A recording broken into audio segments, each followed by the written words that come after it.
고린도후서 1장 계속해서 보시겠습니다. 고린도후서 1장 오늘은 12절로 14절 되겠습니다.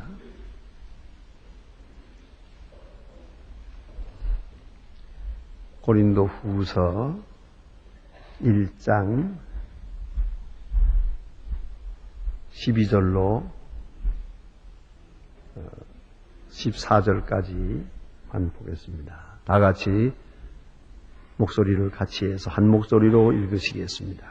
우리가 세상에서 특별히 너희에 대하여 하나님의 거룩함과 진실함으로써 하되 육체의 지혜로 하지 아니하고 하나님의 은혜로 행함은 우리의 양심에 증거하는 바니 이것이 우리의 자랑이라. 오직 너희가 읽고 아는 것 외에 우리가 다른 것을 쓰지 아니하노니 너희가 끝까지 알기를 내가 바라는 것은 너희가 대강 우리를 아는 것과 같이 우리 주 예수의 날에 너희가 우리의 자랑이 되고 우리가 너의 자랑이 될 것이라. 아멘. 고린도후서 강의 오늘 세 번째입니다. 오늘 여기에 우리의 자랑이라고 하는 말이 있습니다. 이것을 중심해서 오늘 주시는 말씀을 함께 상고하겠습니다. 어떤 날 연못가에 그런 많은 짐승들이 물을 먹으러 왔다고 합니다. 그런데 물을 마시면서 저마다 그 짐승들이 자기 얼굴을 그 물에다가 비추어 보았답니다. 짐승이 들에서 거울을 볼 수는 없고 이렇게 물에다 비추어 보니까 자 아시는 대로 어떤 짐승은 잘생겼고 어떤 건 생긴 건 못생겼고 어떤 건 조그마고 어떤 건 크고 그렇습니다. 역시 짐승 중에는 수중왕이라고 하는 사자 같은 건 아무리 봐도 잘생겼더라고요. 그런데 이게 이상하게도요. 동물의 세계에서는 순놈이 잘생겼어요. 그러니까 남자가 잘생겼단 말입니다. 그런데 사슴 한 마리가 거기에 물에 딱 비추어 보았습니다. 그 사슴 뿔이 얼마나 굉장합니까? 나뭇가지처럼 쫙 뻗쳐 있는데 그걸 들여다보면서 확실히 잘생겼다. 자기가 자기 모습을 보고 그렇게 말했답니다. 그리고 옆을 보니까 그 앞놈은 뿔이 없어요. 그래서 당신은 어떻게 이렇게 이 머리가 그렇게 고모양인가? 또 다른 짐승들 보니까 머리가 반질반질해요. 뿔이 없고 그렇죠. 그래서 사슴이 뭐라고 말은 못하지만 속으로 내가 과연 잘났다. 이 뿔 좀 봐라. 얼마나 훌륭한가. 그랬답니다. 그렇게 기분 좋아하고 있는데 숲에서 사자가 으릉 하고 대들었어요. 다 도망을 가는데 사슴도 도망을 갔지요. 가다가 나뭇가지에 뿔이 걸렸어요. 그래서 그만 꼼짝 못하고 잡혀 먹혔대요. 그 얘기입니다. 자 이제 보세요. 이 사슴이 그 자랑하는 뿔 바로 그것 때문에 그 자랑하는 바로 그것 때문에 죽은 거예요. 요새도 보면 많은 사람들이 자기 자랑해요. 그래서 미인박복이라고 하잖아요. 얼굴 잘생긴 여자 팔자가 거세요. 요새도 누구 보니까 일찍 죽더라고요. 그 너무 예쁘게 생겨서 문제예요. 그렇죠? 대충 생기는 게 좋은데 너무 생겨가지고 그것 때문에 성격도 문제고 자기 잘난 줄만 알고 그래서 한평생이 참 불행해지는 걸 많이 봅니다. 그런가 하면 어떤 사람은 또 머리가 좋다고 해서 자기 머리 좋은 것만 자랑하고 노력이 없어요. 진실이 없어요. 그러려면 그저 거의 100% 그저 안양교도소 가지요. 사기꾼 노릇하다가 이런 거죠. 또 머리 좋은 사람들이 또 하나 하는 게 있어요. 아주 남보다 머리 좋아서 IQ 180이 넘는 사람들이 빠지기 쉬운 함정이 하나 있습니다. 그게 바로 뭐냐면 도박이에요. 포카.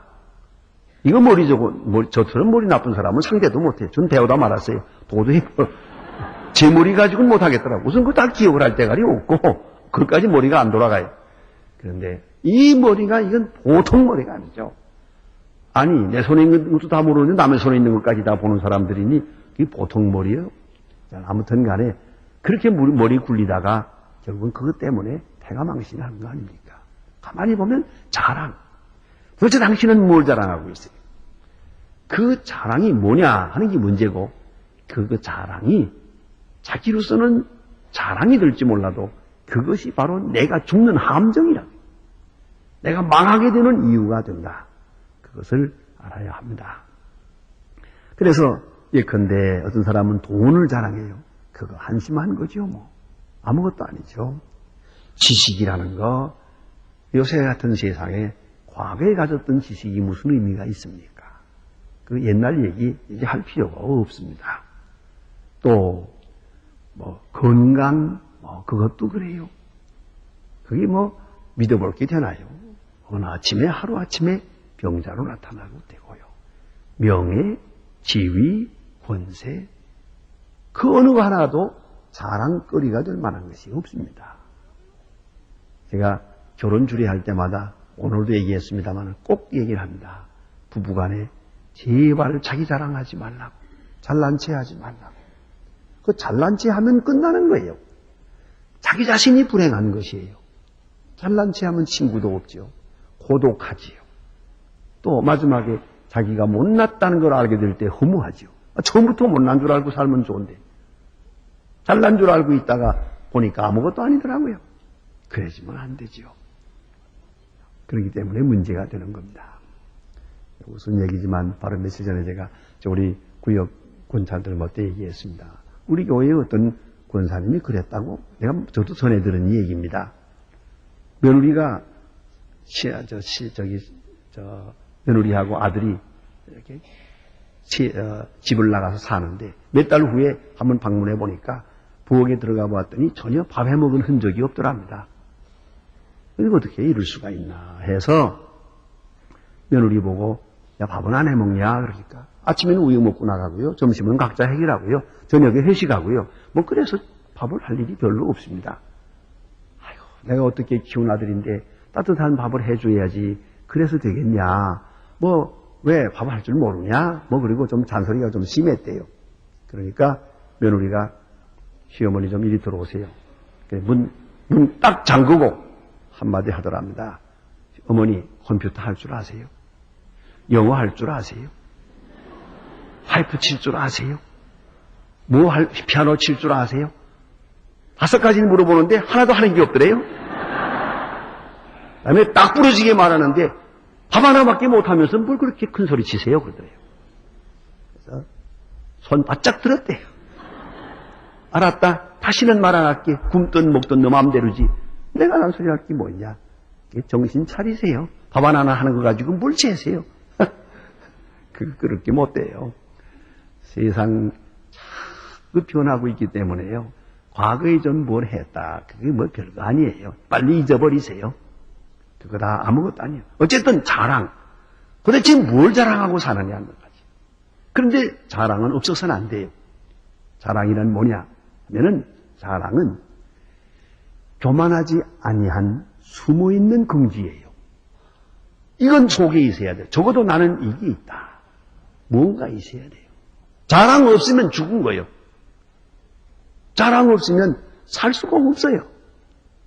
적어도 뭔가 하나님과 나만이 아는 교만하지 않는 깊은 자랑이 있어야 돼요. 이것만은 양보할 수 없다. 이건 나의 자랑이다. 이거죠. 이제 긴 얘기를 안 하겠습니다. 오늘 본문에 보니까 사도 바울은 자랑에 대해서 아주 귀한 신학적인 원리를 제공하고 있습니다. 원리를 설명해요. 그가 하는 첫째 말이 뭡니까? 그리스도의 날에 그랬어요. 그러니까 오늘 자랑이라는 아무것도 없는 거예요. 내일 가봐야죠. 10년 후에 봐야죠. 아무것도 아니잖아요. 그래서 얘기입니다. 가끔 보니까 묘지에 가면은 묘지 자랑하는 게 있어요. 큰 무덤 해놓고 큰 비석 세워놓고 도대체 이게 무슨 소용이 있습니까? 몇 년 후에 보면은 그 아무것도 아니잖아요. 그게 무슨 대단한 거요. 난 그것처럼 아주 정말 우스꽝스러운 일이 없다고 생각합니다. 그리스도의 날에. 그러니까 보다 더 먼 훗날, 보다 더 먼 훗날로 생각해야죠. 그리고 저기까지 가서 최후의 시간에, 주님 앞에 가서 자랑이 될지 굴욕이 될지 그때 가서 평가를 해야 됩니다. 거기다 두고 평가를 해야 돼요. 보세요. 세상에는 허무한 자랑이 너무 많아요. 뭐 졸업장 같은 거. 졸업장 탈 때 좋았죠. 그러나 취직이 안 되더라고요. 그래서 요새는 대학 졸업장하고도 아무래도 취직이 안 되니까 대학 졸업장 찢어버리고 다시 전문 대학 다니는 사람이 많아요. 그래서 기술을 좀 배워야 밥이라도 먹겠잖아요. 그 대학 졸업장 가지고는 아무것도 없어요. 그 사과학고 쓰고 졸업할 때는 무슨 세상이 다 되는 것처럼 굉장한 줄 알았지만 no use at all. 아무 쓸모도 없는 거라 저거. 그렇지 않아요? 이게 무슨 의미가 있습니까? 그리고 자랑거리가 못 되는 그때 순간뿐이죠. 또 뭐 아름다움이라는 거 참 그래요. 이건 남성이건 또 젊음의 아름다움이라는 게 그야말로 화무시비롱이죠. 그래서 당장 불과 며칠 사이에 달라요. 좀 미안하지만 제가 이 교회에 처음 왔을 때만 해도 20년 전이거든요. 20년 전에 보던 여집사님들 이렇게 보니까 어디 간지 없어요. 그 아름다움은 다 사라지고 요새는 권사라고 불러요. 얘기가 다르다고요. 예? 그렇잖아요. 그러니까 아름다움이라는 거 그거 무상한 아름다움 거기다 목을 걸어서는 안 돼요. 그게 며칠 갑니까? 근데 플러스 알파 반드시 거기다 시간을 곱해가지고 생각해 보세요. 그대로 주책 없이 사랑할 게 못 됩니다요. 다 지나가는 것이니까요. 난 그 가운데 제일 우습게 보는 게 제가 늘 관계하니까 얘기입니다만은 결혼식 굉장하게 하는 사람들. 이것 때문에 제가 가끔 사무실에서 좀 시비가 날 때가 있어요. 보통 결혼식 하는 것보다 더 굉장하게 하고 싶어서. 그 예식장 안에다가 좀 꽃을 굉장하게 좀 몇백만 원을 들여서라도 하고 싶대요. 그런 거 하겠다. 못한다고 그래요, 제가. 절대 안 된다. 우리 교회에서 해놓은 거 2개, 그거 외에는 안 됩니다. 마지막에 제가, 그러면 결혼 주례 안 합니다. 다른 데 가서 하세요. 여기까지 말이 나가야 할 수 없지. 그러고 순종한다고요. 뭐 굉장하게 하고 싶어서 그래요. 대개 보니까요, 굉장하게, 남보다 유달리 굉장하게 하고 싶다는 사람들이 보니까 이혼하더라고요. 잘 사는 게 중요하지. 뭐 결혼식이 뭐 대단한 겁니까? 그거 대충 합시다. 너무 그렇게 요란스럽게 그러지 마세요. 예? 소용하게 그저 하나님 앞에서 서약하고 이렇게 했으면 되는 거죠. 너무 이렇게 요란하게 할 필요도 없어요. 요새는 그래서 어떤 사람들은 청첩장을 한 번 해요. 조용하게 결혼식하고 그 다음에 결혼식 한 다음에 편지를 내요. 우리 아들 결혼식 했습니다. 대단히 죄송합니다. 바쁘셔서 그저 오시라 가라 할 것 없어서 이렇게 했으니 죄송하고 이해해 주시길 바랍니다. 편지 한 장 내고 그만해. 알렸으면 되니까. 자, 어쨌든 간에 너무 결혼식 같은 거 용장하게 그래서 그걸로 자랑을 하겠다는 건데 그 자랑이야말로 참 헛되고 무상한 것이고요. 이보다 더 어려운 게 하나 있어요. 그게 뭐냐 하면은 제가 이제 나이가 많다 보니까 이런 걸 보게 되는데 아들 낳아가지고서 100일 잔치 할 때 100일 잔치를 굉장하게 하는 분이세요. 그렇게 했죠. 그 다음에 보니까 불과 한 10년, 20년 후에 그 다음에 아이들 좀 말썽을 부리니까 그 다음엔 또 자식이 왼수라고 하더라고요. 그게 무슨 그렇게 큰 의미가 있습니까? 그러니까 이런 것들은 다 순간적인 것이고 아무 의미도 없는 것이에요.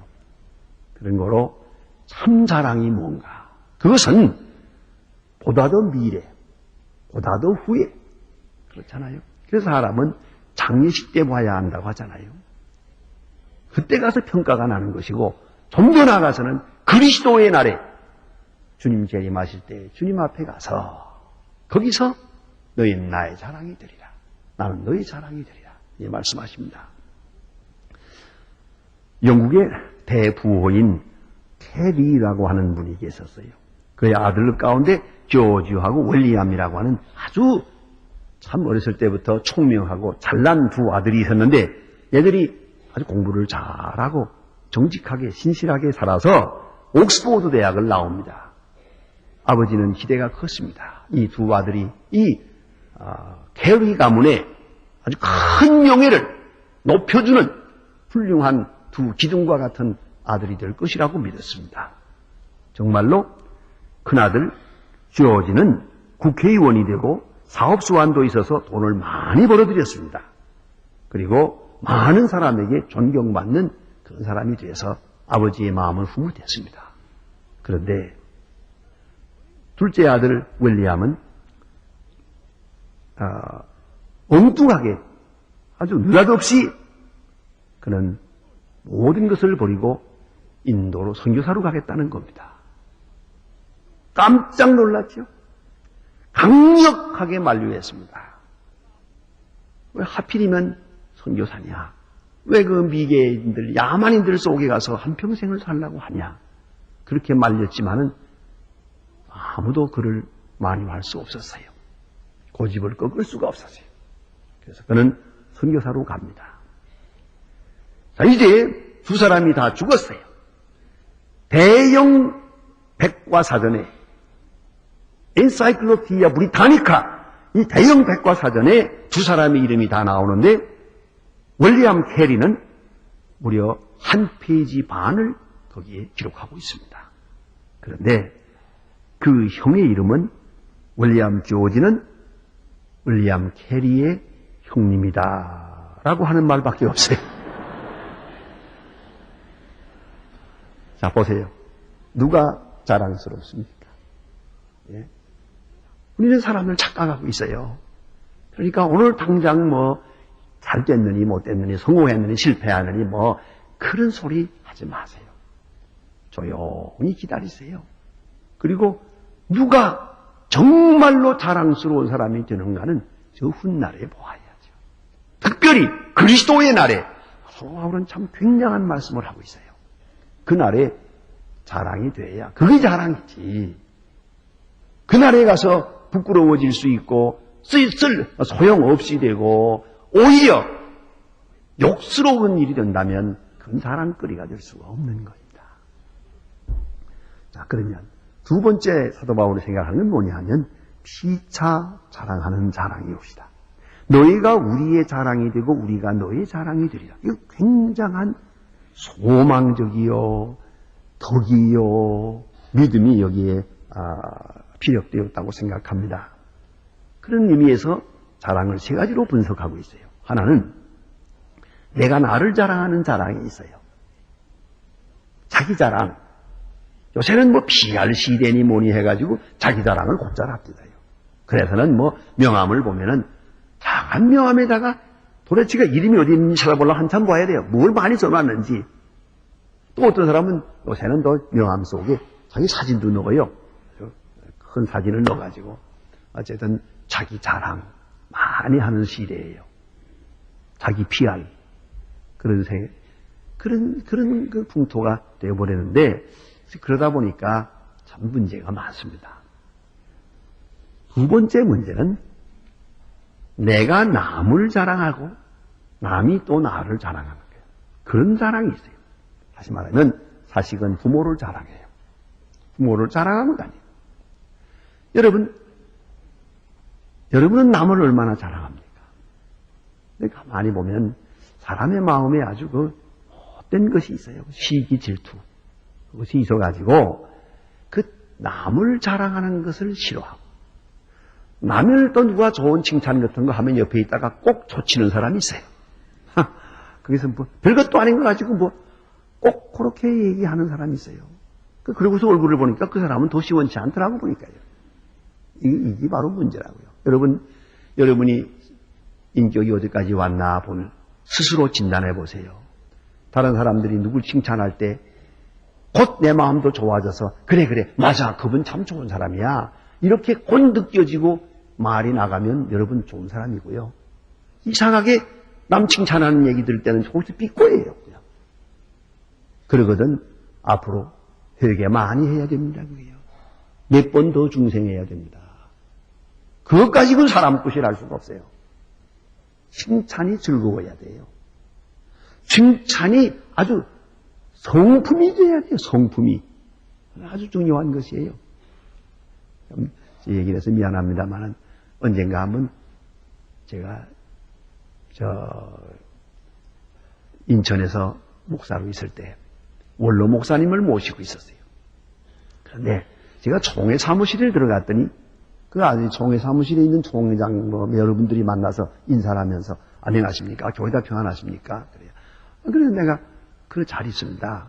제가 좀 나이 어리고 그렇지만 큰 교회를 맡아서 일하는데 아주 이 원로 목사님 이기영 목사님이 계셔서 뒤에서 돌보아주고 이렇게 하니까 그래서 제가 실수가 많고 그렇지만은 나이 어리지만은 이 큰 교회를 잘 이끌고 나갈 수 있게 돌보아줘서 늘 감사하게 생각합니다. 그리고 그러니까 또 누가 하나 묻기를 그래요 어떻게 하시는데요? 그래서 제가 이기영 목사님 원로 목사님에 대한 좋은 점을 몇 가지를 얘기를 했어요. 새벽마다 나와서 기도하시고 늘 늦은 시간 초자 기도하시고 신문을 보다가도 이렇게 좀 마음 아픈 그 기사가 나왔으면 그 신문을 그냥 들고 교회에 들어가서 신문을 펴놓고 하나님 어떻게 이런 일이 있습니까? 하고 기도하시는 그런 분이에요. 그러니까 그렇게 원로 목사님 칭찬을 했어요. 그랬더니 그 옆에 있던 목사님 한 분이 이렇게 말하는 것이에요. 인천제일교회는 복을 받을 수밖에 없겠다고. 참 미안하지만 방금 이기영 목사님이 여기 있다 나갔거든요. 지금 여기서 심이 마르도록 광 목사 칭찬하고 나갔다오. 그리고 바로 광 목사 들어와가지고 이기영 목사님 칭찬하니 이렇게 되니 이게 복 받을 수밖에 없지 않느냐 그러더라고요.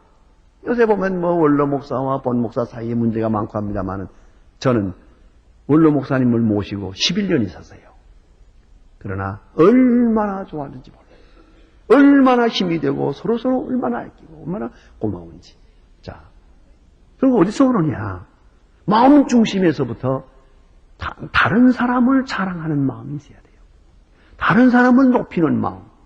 나 아닌 다른 사람을 높이고 자랑하는 그러한 성품이 되어야 그게 그리스도인이라는 거예요. 자, 시어머니다 며느리다 하도 문제가 많으니까 누가 상담을 그랬답니다. 이제부터 입 딱 다물고 시어머니 칭찬만 해라. 여기저기 다니면서 또 시어머니에게는 제발 돌아가면서 며느리 칭찬만 좀 하라고. 그렇게 교도 아니고 사흘 하니까 벌써 문제가 해결되더랍니다. 이걸 알아야 돼요. 그런데 어쩌면 꼭 못된 말만 골라가지고 하는 거예요. 우리끼리 말합시다 머리에 가면서. 비밀이 있는 줄 아세요? 그 사람이 직접 가서 말해요. 우리끼리 말하자고 하면서 합디다 그러지. 쓸데없는 소리예요. 그 마음씨가 벌써 틀려서요. 요새 말로 말하면 텔레파시가 안 되는 거예요. 이렇게 되면 벌써 그 마음가짐이 그게 되겠어요. 그게.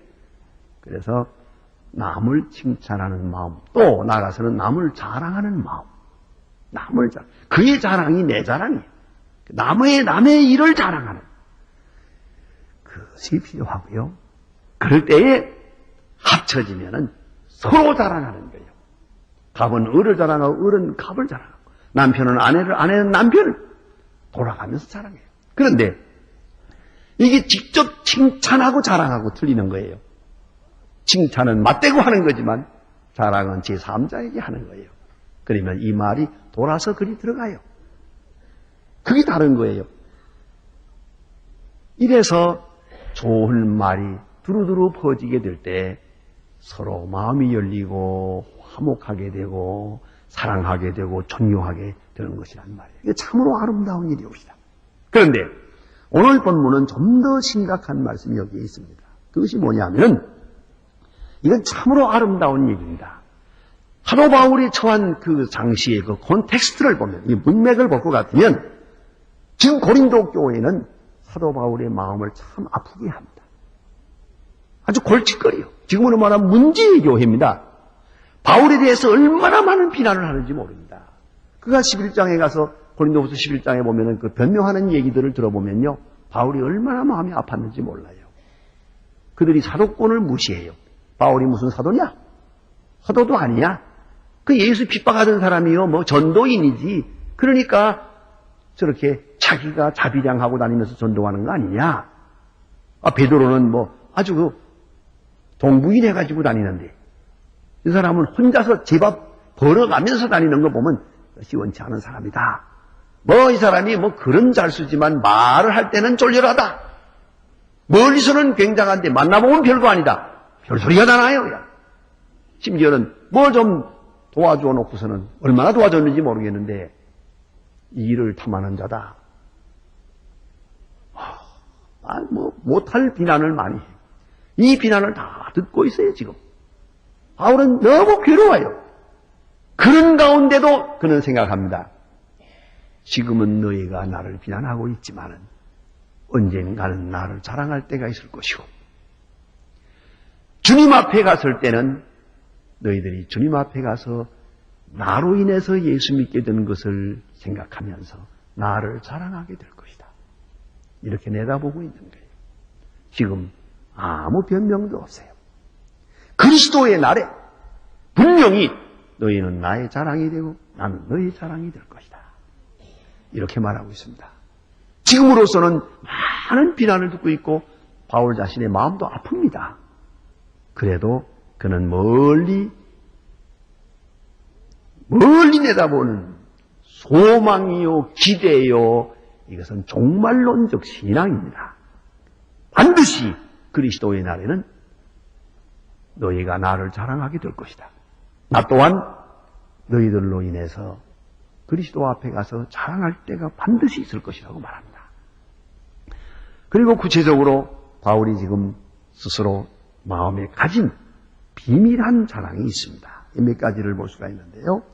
먼저는 하나님의 거룩함으로 행한 것. 대단히 중요한 말입니다.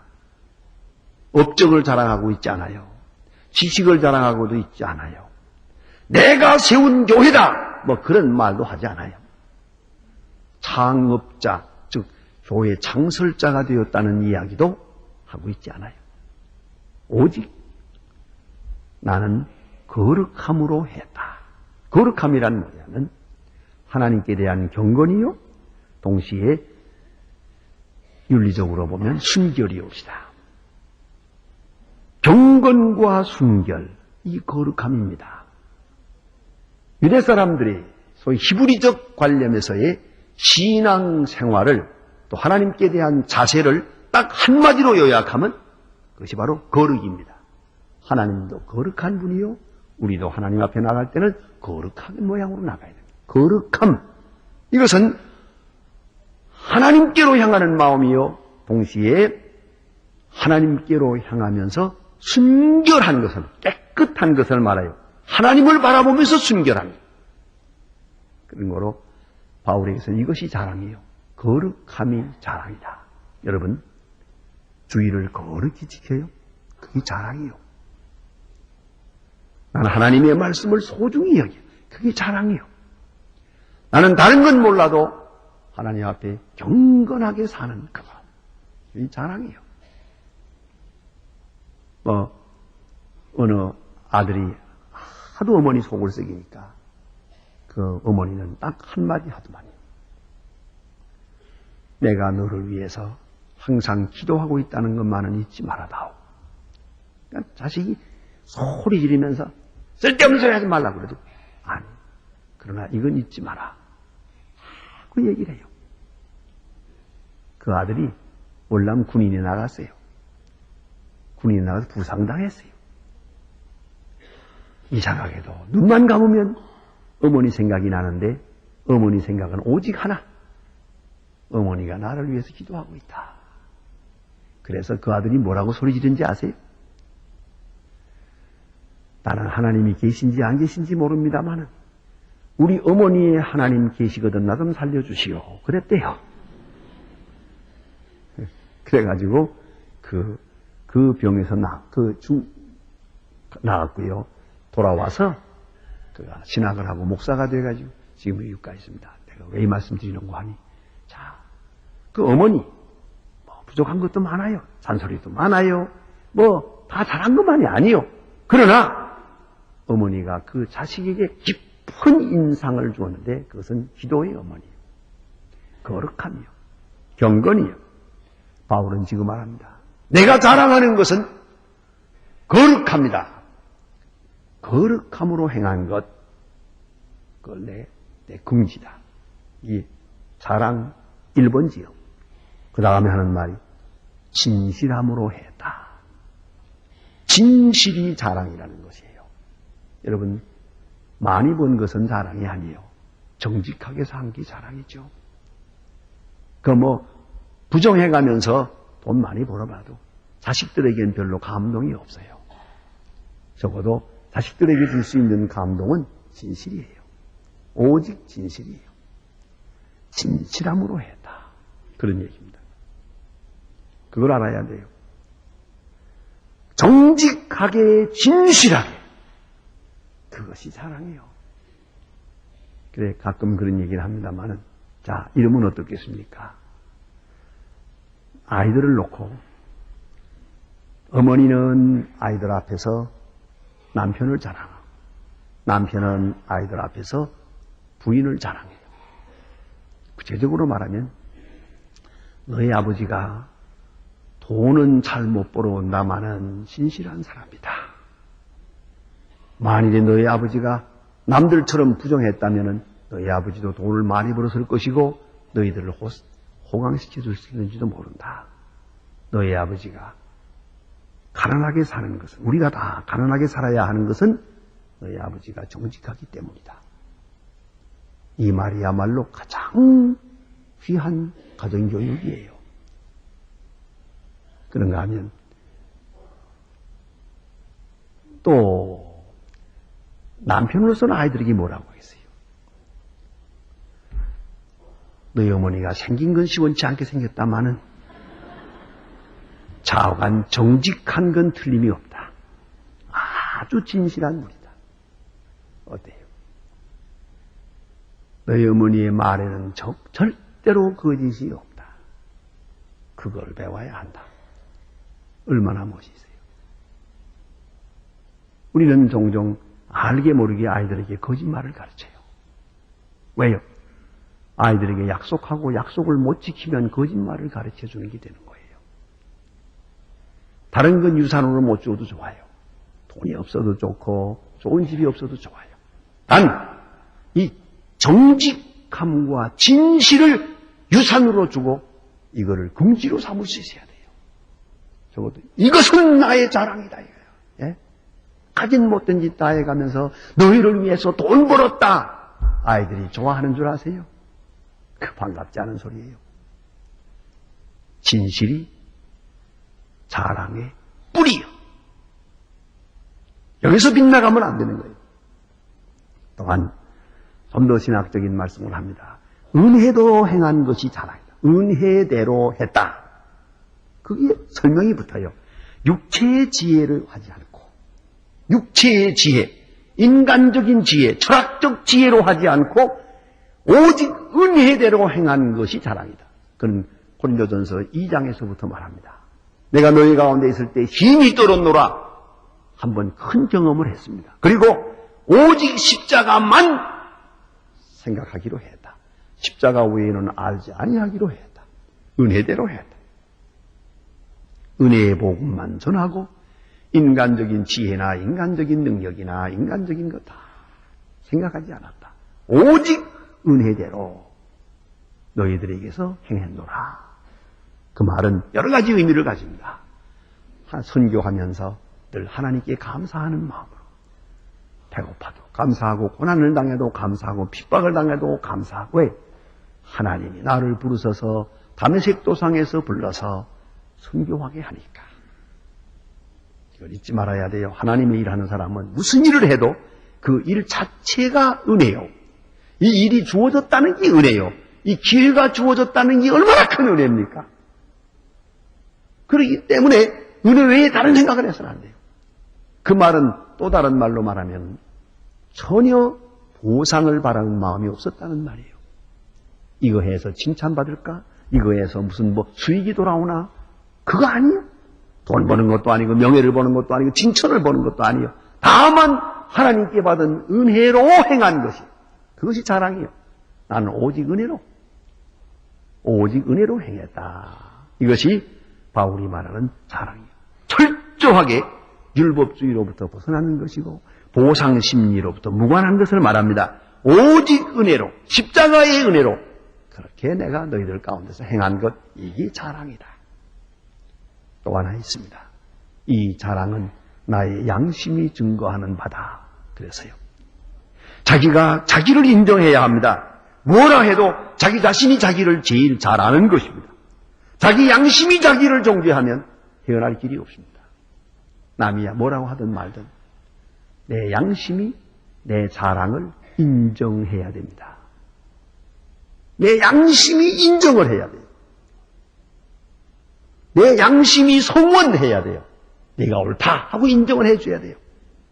그런데 모든 사람이 다 추앙하고 존경한다 하더라도 내 양심이 날 들어 너는 죽일 놈이다. 이렇게 정죄되면 이제는 얼굴은 썩는 거예요. 죽을 수밖에 없는 거예요. 그 심령이 살아날 길이 없어요. 그걸 잊지 말아야 합니다.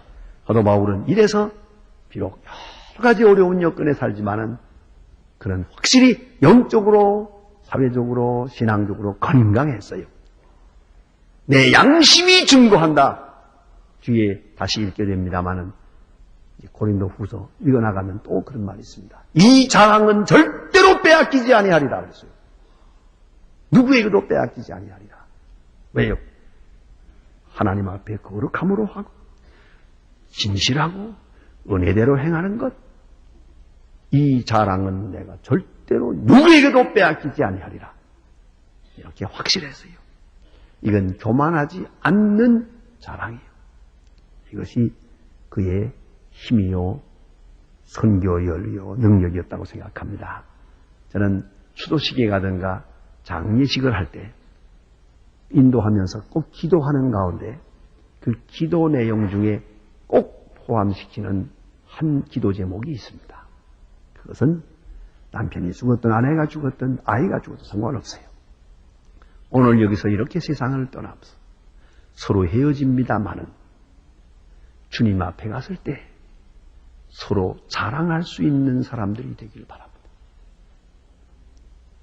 먼저 가신 아버지, 이제 뒤에 가는 아들 만나서 서로 자랑하고, 먼저 간 남편, 뒤에 간 아내 서로 만나서 피차 그리스도의 날에 주님 앞에서 서로 자랑할 수 있게 되기를 바랍니다. 바로 이것이 바로 오늘 주신 이 말씀의 맥락에서 나오는 얘기입니다. 그리스도의 날에 너희는 나의 자랑이 되고 나는 너희 자랑이 되리라.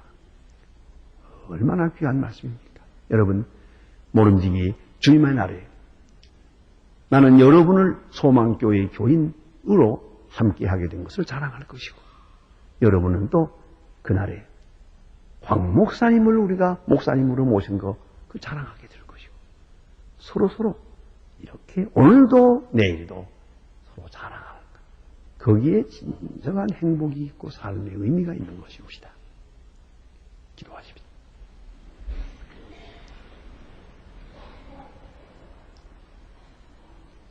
지금은 주신 말씀을 마음에 새기면서 이 말씀에 응답하는 기도를 드리고, 동시에 여러분 저 북녘 땅을 생각하면서 지금도 쓰러져가는 불쌍한 어린이들을 생각하며 하나님 앞에 기도해 주시고, 또 이 나라의 지금 정치, 경제, 문화 아주 큰 혼란기를 맞고 있는데 위기라고도 합니다.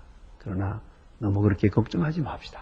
모든 염려를 하나님께 맡기고 하나님이여 주의 의를 나타내 주시고 주의 긍휼을 베풀어 주시옵소서. 간절한 마음으로 기도드리겠습니다. 다 같이 통성으로 기도하십시다.